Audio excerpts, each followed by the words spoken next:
आपका यूनिक प्रज्ञान यूट्यूब परिवार में मैं प्रज्ञान सर हार्दिक स्वागत करता हूं, वंदन करता हूं, अभिनंदन करता हूं।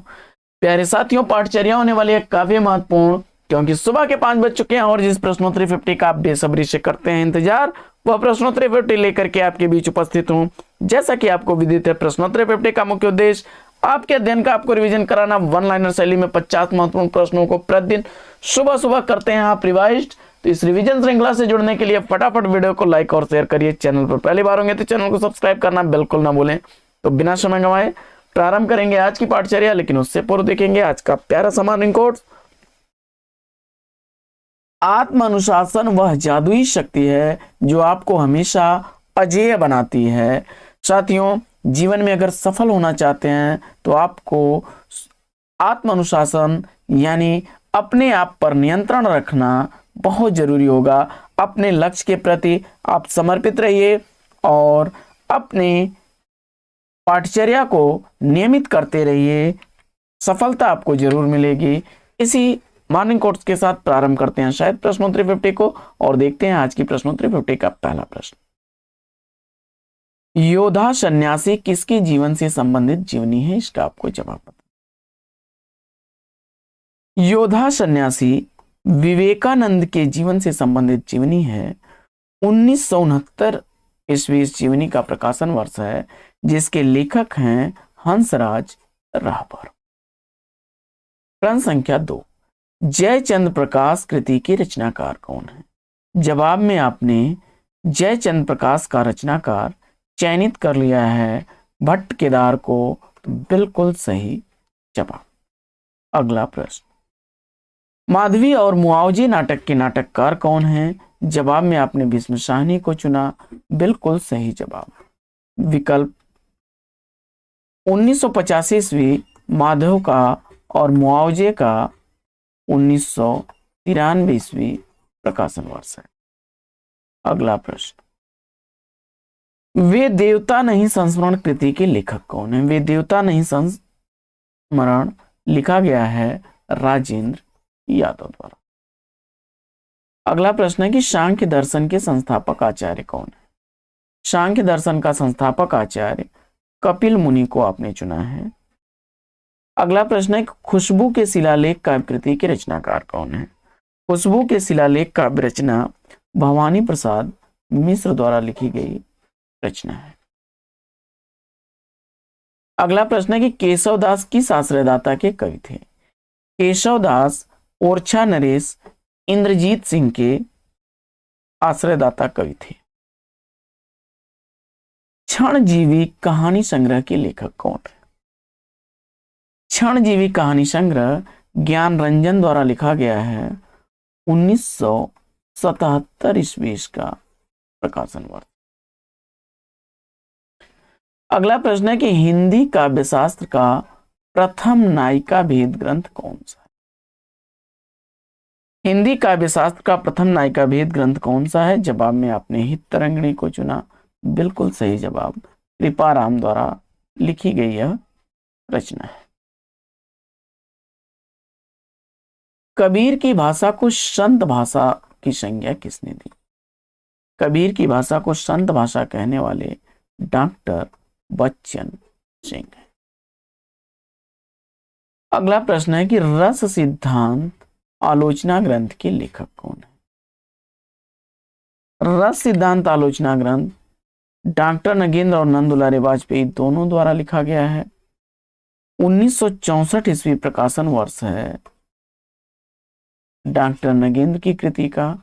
वहीं 1977 ईस्वी प्रकाशन वर्ष है नंदुलारे वाजपेयी का। भाषा और समाज पुस्तक के लेखक कौन है? काफी चर्चित पुस्तक है यह आलोचनात्मक रचना डॉक्टर रामविलास शर्मा द्वारा लिखी गई है। 1961 ईस्वी का प्रकाशन वर्ष है। अगला प्रश्न है कि विष्णुप्रिया प्रबंध काव्य की रचनाकार कौन? विष्णुप्रिया प्रबंध काव्य लिखा गया है मैथिली शरण गुप्त द्वारा। 1957 ईस्वी इस रचना का प्रकाशन वर्ष। अगला प्रश्न है कि हिंदी साहित्य के 80 वर्ष आलोचना ग्रंथ के लेखक कौन है? हिंदी साहित्य के 80 वर्ष आलोचना ग्रंथ शिवदान सिंह चौहान द्वारा लिखी गई रचना 1954 ईस्वी की प्रकाशित रचना है। अगला प्रश्न है कि रसलीन का वास्तविक नाम क्या था? रसलीन का वास्तविक नाम सैयद गुलाम नबी था। अगला प्रश्न है कि देव मूलतः किस रस के कवि हैं? देव मूलतः श्रृंगार रस के कवि हैं। अगला प्रश्न है कि आदिकाल को संक्रमण या प्रवर्तन काल किसने कहा? आदिकाल को संक्रमण या प्रवर्तन काल किसने कहा है? जवाब हो जाएगा राम खिलावन पांडे ने। अगला प्रश्न है कि हिंदी में लोक जागरण की अवधारणा किस आलोचक की? हिंदी में लोक जागरण की अवधारणा रामविलास शर्मा की। अगला प्रश्न है कि अपना मोर्चा उपन्यास का प्रकाशन काल क्या है? अपना मोर्चा उपन्यास काशीनाथ सिंह द्वारा लिखा गया 1972 ईस्वी का प्रकाशित। अगला प्रश्न, राम सहाय द्वारा रचित ककहरा ग्रंथ का आधार क्या है? राम सहाय द्वारा रचित ककहरा ग्रंथ अखरावट पर आधारित है, जैसी द्वारा लिखे गए ग्रंथ के। रामचरित प्रबंध काव्य ग्रंथ के रचनाकार कौन है? तो जवाब हो जाएगा सूरती मिश्र। जय मयंक जस चंद्रिका किस कवि की रचना है? तो जय मयंक जस चंद्रिका मधुकर कवि की रचना है। अगला प्रश्न है कि हंस पत्रिका का प्रकाशन वर्ष क्या है? हंस पत्रिका का प्रकाशन वर्ष 1930 ईस्वी है। मुंशी प्रेमचंद द्वारा संपादित यह पत्रिका थी। अगला प्रश्न है, कनक छरीसी कामनी काहे को कट छीन, यह पंक्तियां किस रचनाकार की हैं? जवाब में आपने शेख आलम को चुना, तो बिल्कुल सही जवाब। आदिकाल को संक्रमण या प्रवर्तन काल की संज्ञा किसने दी है? आदिकाल को संक्रमण या प्रवर्तन काल कहने वाले राम खिलावन पांडे हैं। अगला प्रश्न है कि कालिदास की लालित योजना आलोचना ग्रंथ के लेखक कौन है? कालिदास की लालित योजना आलोचना ग्रंथ आचार्य हजारी प्रसाद द्विवेदी जी द्वारा लिखा गया है 1965 ईस्वी इस ग्रंथ का प्रकाशन वर्ष है। अगला प्रश्न है कि विद्यापति की किस कृति में भृंग भृंगी संवाद है? विद्यापति द्वारा लिखी गई कीर्तिलता में भृंग भृंगी संवाद है। अगला प्रश्न, कितने चौराहे किसके द्वारा लिखा गया उपन्यास है? कितने चौराहे फणीश्वर नाथ रेणु द्वारा लिखा गया उपन्यास है 1966 ईस्वी इसका प्रकाशन वर्ष है। अगला प्रश्न है कि जैसा कबीर का जीवन संसार से ऊपर उठा था, वैसा ही उनका काव्य भी साधारण कोट से ऊंचा उठा है, यह कथन किसका है? जवाब हो जाएगा श्याम सुंदर दास का यह कथन है कबीर ग्रंथावली से। अगला प्रश्न है कि आरोपवाद सिद्धांत के प्रवर्तक आचार्य कौन है?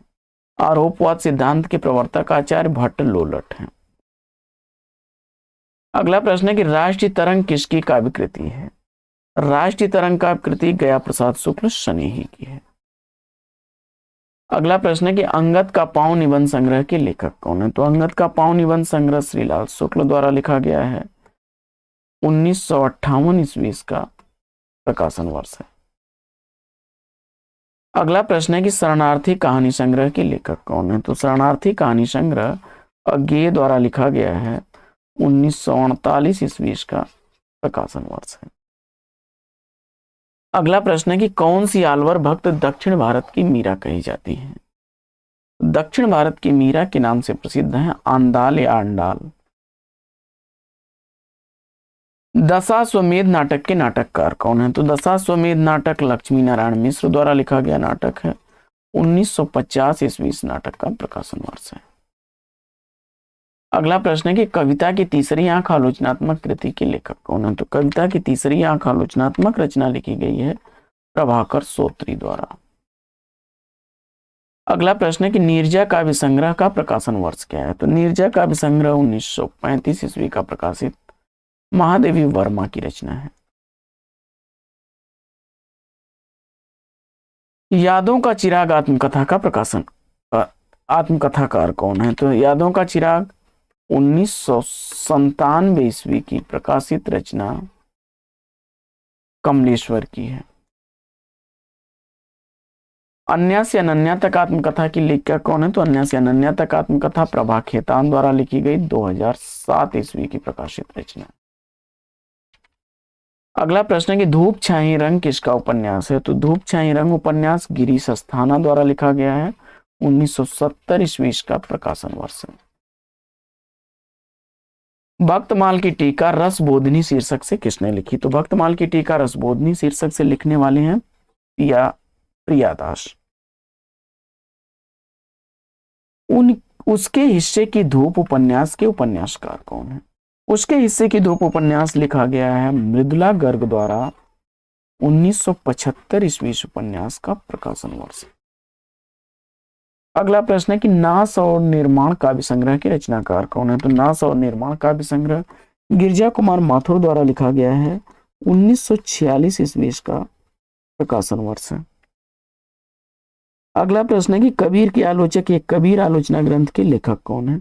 कबीर के आलोचक एक कबीर आलोचना ग्रंथ डॉक्टर धर्मवीर का है। रीतकाल को कलाकाल की संज्ञा किसने दी है? तो रीतकाल को कलाकाल की संज्ञा देने वाले डॉक्टर रमाशंकर शुक्ल रसाल है। गंगोली गांव का वर्णन राही मासूम रजा के किस उपन्यास में किया गया है? तो गंगोली गांव का वर्णन राही मासूम रजा के आधा गांव उपन्यास में किया गया है। 1966 ईस्वी उपन्यास का प्रकाशन वर्ष। अगला प्रश्न है कि रतिका कंगन नाटक के नाटककार कौन है? तो रतिका कंगन नाटक सुरेंद्र वर्मा द्वारा लिखा गया 2010 ईस्वी का प्रकाशित नाटक है। अगला प्रश्न है कि कबीर की साखी को संस्कृत छंदों के रूप में रूपांतरण किसने किया? तो कबीर की साखी को संस्कृत छंदों के रूप में रूपांतरण करने वाले उमाशंकर शर्मा। अगला प्रश्न है कि नए साहित्य नए प्रश्न ग्रंथ के लेखक कौन है? तो नया साहित्य नए प्रश्न ग्रंथ नंद दुलारे वाजपेयी जी द्वारा लिखा गया है। और इन मुसलमान हरिजन पर कोटिक हिंदू वा रही रसखान के संदर्भ में किसने कहा है? तो जवाब हो जाएगा भारतेंदु हरिश्चंद्र ने। तो साथियों, आज की इस प्रश्नोत्तरी 50 में लेंगे यहीं पर विराम। वीडियो अगर अच्छा लगा हो तो लाइक और शेयर कर दीजिए। चैनल पर पहली बार होंगे तो चैनल को सब्सक्राइब कर लीजिएगा। फिर मिलते हैं आपसे अगले वीडियो में एक नए प्रकरण, एक नए टॉपिक, एक नए अंदाज में। तब तक के लिए लेंगे आपसे विदा। आपका जीवन मंगलमय हो। बेस्ट विशेष बेस्ट आप लक। जय हिंद साथियों।